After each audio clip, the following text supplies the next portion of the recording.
Most people don't fall into evil because they want to, they fall into it because they don't recognize it. That is the problem. When people hear the word Satan, they imagine something obvious: horns, fire, possessions, chaos, something dramatic, something you'd clearly see coming.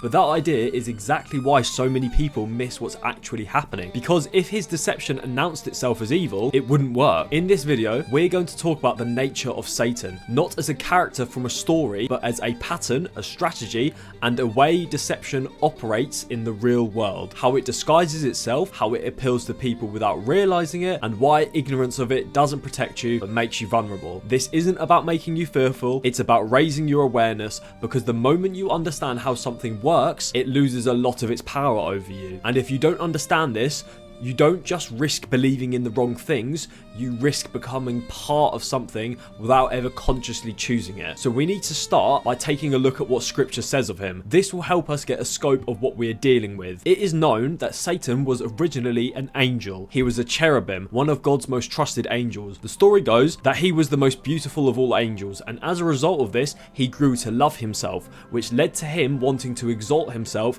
and put himself above God, thus creating the first sin: pride. If you want more information on his story, there are plenty of videos detailing it here on YouTube. The aim of this video, however, is to unravel for you how he will present himself in your life. I just need to clarify that you may see images where God and Satan are pitted up against each other, often in a way that Jesus is the God of heaven and Satan is the God of hell. This is incorrect. God is the God of everything, and hell is where Satan will reside after the end of time as his punishment for wanting to become God. So there are two ways in which he is presented within the Bible: as an accuser and as a liar and deceiver. In the book of Revelation, chapter 12, verses 10, "For the accuser of our brothers has been thrown down, who accuses them day and night before our God." In the book of Zechariah, chapter 3, verses 1, "Then he showed me Joshua, the high priest, standing before the angel of the Lord, and Satan standing at his right hand to accuse him." Then, of course, we have Genesis chapter 3, where he tempts and deceives Eve to consume the fruit of the tree of knowledge of good and evil. And then in the Gospel of John, where he is described as a liar and the father of lies. Oftentimes, this seems a little confusing at first glance, but I'm going to break it down for you so it becomes crystal clear how he attacks you in your life. Firstly, we need to understand what it means to be an accuser. What is it, and what is an accusation? In the literary sense, an accusation is described as a formal or informal claim,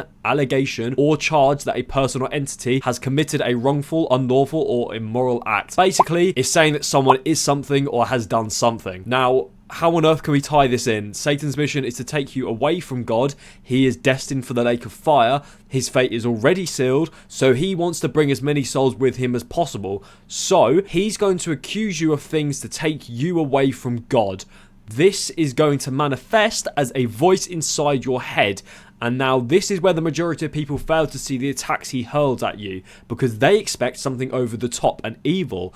That is not how he plays his games most of the time. So here are a few examples to help you understand. In the scenario of you trying to improve your life, you may have thoughts in your head that sound like this: "Oh, you messed up again, you might as well just stop. You need luck to be able to do this. You're just not that guy. Maybe this just isn't for me." I'm now going to contrast these with how God might encourage you. Yes, you have sinned and failed, but you should keep going. Today might be hard, but it won't always be that way. If others have done it, then you certainly can. There is a difference in the way that each of them sounds. One seeks to put you down, make you doubt and feel hopeless. The other encourages you to be better and to keep going. Let's do some more examples. In the case of how you acted in the past, Satan might say, "Remember what you did wrong. You're a bad person for it. God won't accept you for that. If people actually knew the real you, they would be disgusted." Whereas God wipes your slate clean, says, "Your sins are cleared, now pick up your cross and walk with me." Let's keep going with this. In the case of noticing your personal flaws, Satan will appear as thoughts in your head that will make you hyperfixate on how bad they are. They will make you feel like you're stuck like this, and they will make you feel shameful about the way you are. Whereas God will be presented as thoughts that will encourage you to improve acknowledge imperfection and find ways to make them better, and accept things for the way they are. If you haven't figured out yet, if you have thoughts that come forth and bring you feelings of confusion, doubt, scarcity, fear, isolation and shame, then they are from Satan. Whereas if your thoughts are governed mainly by love, compassion, improvement, openness and forgiveness, then they are from God.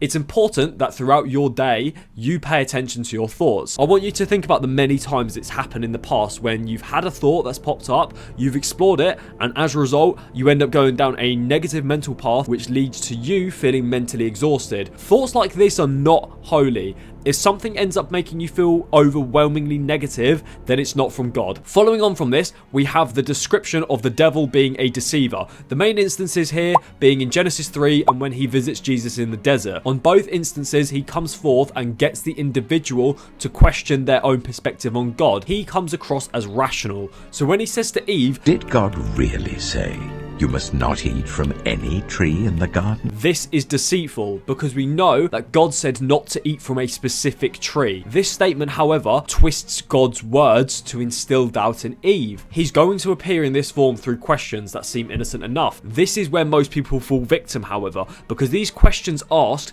seem so rational and so truthful that they will often go under the radar. So let's explore some examples together. So in the case of watching porn, you may have thought patterns that justify the behavior. Things like, it's not that bad, it's natural for me to feel these urges, I can stop whenever I want, I'm not really that addicted. These thought processes keep you confined to the behavior, as we know that watching porn is destructive on a biological, social, and spiritual level. But the problem you're going to face is that these thoughts make so much sense. They are so rational that it's almost hard to disagree with them. And that is how he gets you, because there is a sprinkling of truth within some of these beliefs. You end up entertaining the behavior and allow it to linger in your life as a result of these. Let's go for more examples. Not being where you want to be in life. Yeah, well, the economy is bad, so it's really hard for people my age. It takes time to be successful, and I don't want to burn myself out. These statements, once again, are embedded with truth.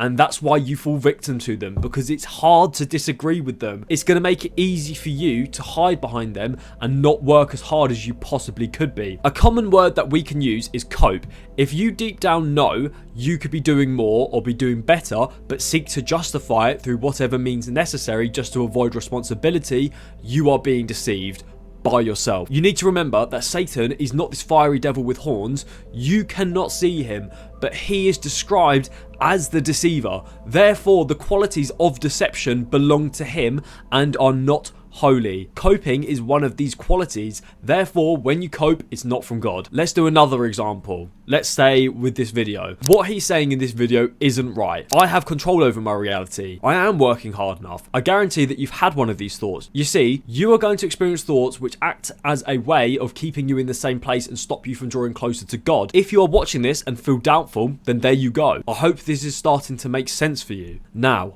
how do we discern what messages are true or not? This is really easy. Clarity. If you have instincts which make sense, give you clear direction, are easy to understand, leave you with a sense of peace and purpose, then they are from God. Whereas, if you experience thoughts which leave you confused, doubtful, afraid, and uncertain, then they are not from God.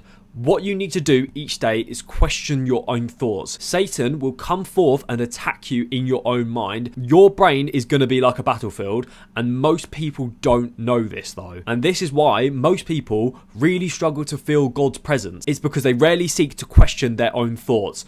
This is about the art of mindfulness. Just like training in the gym, you can train yourself to get better at looking at your thoughts. You can do this by meditating daily or through prayer. Personally, I would say just do both. Meditation is great because it removes any stimulus that creates a barrier between you and your thoughts, which means you can basically be put in the ring with them. And prayer allows for you to connect with God and deepen your relationship with the Father. Both these activities take discipline. You can't just pray once and meditate once and suddenly be good at recognizing these thoughts. It does take time, consistency, and patience. And lastly, by getting closer to God, you actually make Satan's attacks weaker. This is because the love and power of God is so vast, inconceivable, and great that deception and accusation cannot stand. They quite literally are dwarfed by love. But just like any relationship, it requires for you to meet in the middle. You have to put effort into Jesus Christ and God, and just like any relationship, it will deepen and improve with time as your love and trust grows. So if there's one thing I want you to take away from this, it's this. The battle isn't usually loud. It isn't dramatic, and it rarely starts with actions. It starts with thoughts. Subtle ones, reasonable ones, thoughts that don't feel dangerous at first, doubts, distortions, quiet justifications that slowly pull you away from truth without you even noticing it happening. That's how deception works. Not by forcing you into evil, but by convincing you that something false is harmless or even good. And that's why the answer isn't fear, obsession, or constantly looking for Satan behind every corner. That is only going to create confusion. The answer is closeness to God. Because the closer you are to God, to truth, humility, and self-examination, the easier it becomes to recognize when a thought doesn't belong. Light doesn't need to fight darkness. It simply reveals it for you. Not every thought deserves your agreement. Not every idea deserves your trust.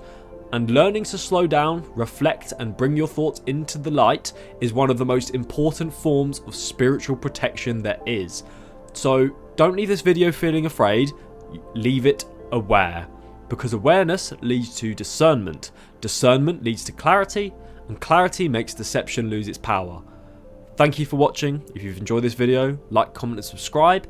Click the link in the description if you want one-to-one coaching and you want to improve your life.